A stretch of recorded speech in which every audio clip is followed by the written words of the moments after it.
أولا يذكر الإنسان أنا خلقناه من قبل ولم يك شيئا فوربك لنحشرنهم والشياطين ثم لنحضرنهم حول جهنم جثيا ثم لننزعن من كل شيعة أيهم أشد على الرحمن عتيا ثم لنحن أعلم بالذين هم أولى بها صليا وإن منكم إلا واردها كان على ربك حتما مقضيا ثم ننجي الذين اتقوا ونذر الظالمين فيها جثيا وإذا تتلى عليهم آياتنا بينات قال الذين كفروا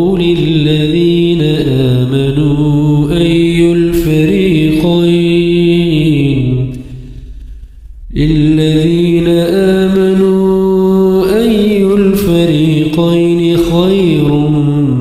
مقاما وأحسن نديا وكم أهلكنا قبلهم من قرن هم أحسن أثاثا ورئيا قل من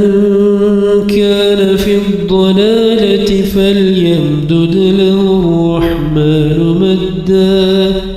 حتى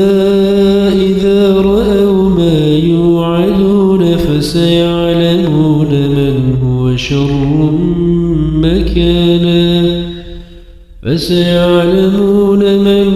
شر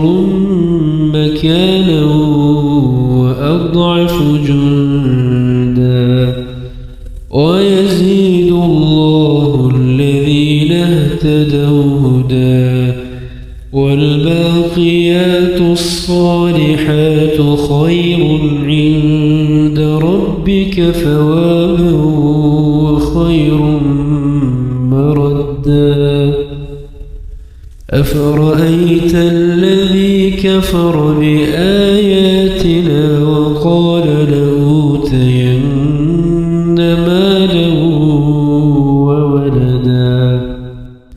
أطلع الغيب أم اتخذ عند الرحمن عهدا كلا سنكتب ما يقول ونمد له من العذاب مدا ونرثه ما يقول ويأتينا فردا اتخذوا من دون الله آلهة ليكونوا لهم عزا كلا